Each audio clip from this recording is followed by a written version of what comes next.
घोड़े की प्रेरणादायक कहानी, स्वतंत्रता की चाह। एक समय की बात है, राजस्थान के मरुस्थल के किनारे बसे एक छोटे से गांव में एक घोड़ा रहता था, जिसका नाम सूरज था। सूरज अपने अद्वितीय सुंदरता और साहस के लिए प्रसिद्ध था। उसके शरीर का रंग गहरा सुनहरा था, जो उसे दूर से देखने पर चमकता हुआ सूर्य जैसा प्रतीत होता था।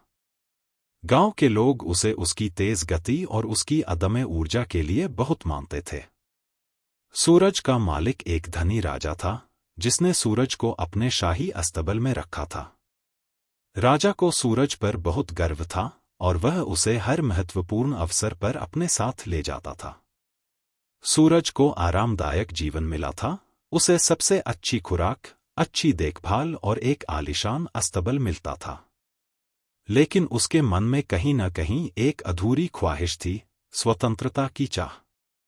सूरज दिन भर अस्तबल में बंधा रहता और रात में उसे ख्वाब आते कि वह खुले मैदानों में दौड़ रहा है, जहां न कोई सीमाएं हैं और न ही कोई बंधन। परंतु वास्तविकता में उसे हमेशा किसी न किसी के नियंत्रण में रहना पड़ता। वह सोचता था, क्या मेरा जीवन हमेशा ऐसा ही रहेगा? क्या मैं कभी अपनी इच्छा से दौड़ पाऊंगा? प्रारंभिक संघर्ष। एक दिन गांव के पास एक बड़ा उत्सव मनाया जा रहा था। राजा ने सूरज को अपने साथ लिया। उत्सव में कई घुड़सवारी प्रतियोगिताएं हो रही थीं और सूरज भी उनमें भाग लेने के लिए तैयार किया गया था। लेकिन सूरज का मन भारी था। उसे महसूस हो रहा था कि उसकी सारी शक्तियां और तेज गति सिर्फ दूसरों की जीत के लिए इस्तेमाल हो रही हैं। जैसे ही प्रतियोगिता शुरू हुई, सूरज ने राजा के आदेश पर दौड़ लगाई। उसकी गति इतनी तेज थी कि लोग हैरान रह गए। परंतु सूरज के दिल में आजादी की ललक और भी प्रबल हो गई थी। दौड़ते दौड़ते वह सोचने लगा, कब तक मैं इन आदेशों का पालन करता रहूंगा? कब तक मैं दूसरों के लिए दौड़ता रहूंगा?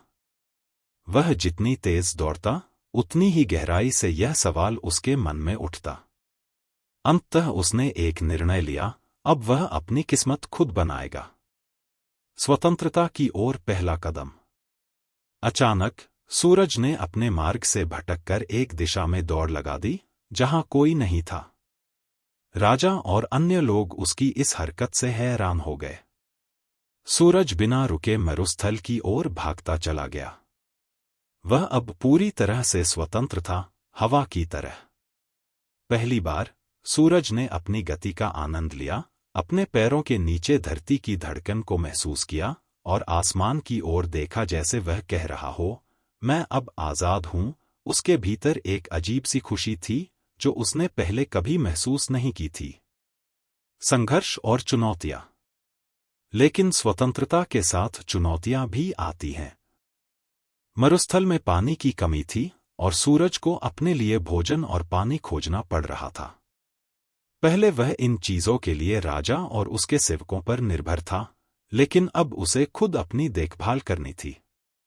कई दिन तक वह भूखा प्यासा रहा, परंतु उसने हार नहीं मानी। उसने जंगलों के किनारे छोटे छोटे तालाब ढूंढे, जहां से वह पानी पीता और अपने पेट की भूख मिटाता। कभी कभी उसे जंगली जानवरों से भी सामना करना पड़ता, परंतु अपने साहस और तेज गति से वह हर संकट को पार कर लेता। सूरज को अब समझ में आ गया था कि स्वतंत्रता के लिए संघर्ष करना पड़ता है, लेकिन यह संघर्ष उसे मजबूत बना रहा था। उसकी ऊर्जा और तेज गति और भी बढ़ गई थी। वह अब न केवल एक तेज घोड़ा था, बल्कि एक स्वतंत्र योद्धा भी बन चुका था। आत्मखोज। एक दिन चलते चलते सूरज एक बड़े पर्वत की तलहटी में पहुंचा। वहां उसे एक बुजुर्ग साधु मिले, जो अकेले उस पर्वत की चोटी पर साधना कर रहे थे। साधु ने सूरज की आंखों में देखा और मुस्कुराते हुए कहा, तुम्हारी आंखों में स्वतंत्रता की चमक है, लेकिन तुम्हारे दिल में अभी भी कुछ सवाल हैं। सूरज ने अपनी यात्रा की कहानी साधु को सुनाई। उसने बताया कि कैसे उसने अपने जीवन के सारे बंधनों को तोड़कर स्वतंत्रता हासिल की, लेकिन उसे अब भी ऐसा लगता था कि कुछ अधूरा है। साधु ने उसकी बात सुनकर कहा, स्वतंत्रता बाहरी बंधनों से मुक्त होना नहीं है, बल्कि यह अंदरूनी शांति और संतोष है। तुमने बाहर की दुनिया से स्वतंत्रता पाली है, लेकिन जब तक तुम अपने भीतर के बंधनों को नहीं तोड़ोगे, तब तक सच्ची स्वतंत्रता नहीं पा सकोगे। आत्म साक्षात्कार। सूरज ने साधु की बातों पर गहरा चिंतन किया। उसे समझ में आया कि भले ही वह अब भौतिक रूप से स्वतंत्र था, लेकिन उसके मन में अभी भी इच्छाओं और असंतोष का बंधन था। वह सोचने लगा, क्या मैं सच्ची स्वतंत्रता पा सका हूं, या अभी भी मैं किसी अदृश्य जंजीरों में जकड़ा हुआ हूं? साधु ने उसे ध्यान करने की सलाह दी। सूरज ने पर्वत की शांति में बैठकर अपने भीतर झांकना शुरू किया। धीरे धीरे उसे समझ में आया कि उसकी असली ताकत उसकी तेज गति या उसकी शारीरिक शक्ति में नहीं, बल्कि उसकी मानसिक शांति और आत्मसंयम में है। अब सूरज ने अपने भीतर की आजादी को महसूस किया। उसे अब न किसी के आदेशों का पालन करना था और न ही किसी लक्ष्य की प्राप्ति के लिए दौड़ लगानी थी। वह बस अपने अस्तित्व में आनंद लेने लगा। घर वापसी। कई महीने बीत गए। एक दिन सूरज ने सोचा कि उसे अपने पुराने गांव और मालिक को देखना चाहिए। वह वापस उसी रास्ते पर चला जहां से उसने अपनी स्वतंत्रता की यात्रा शुरू की थी।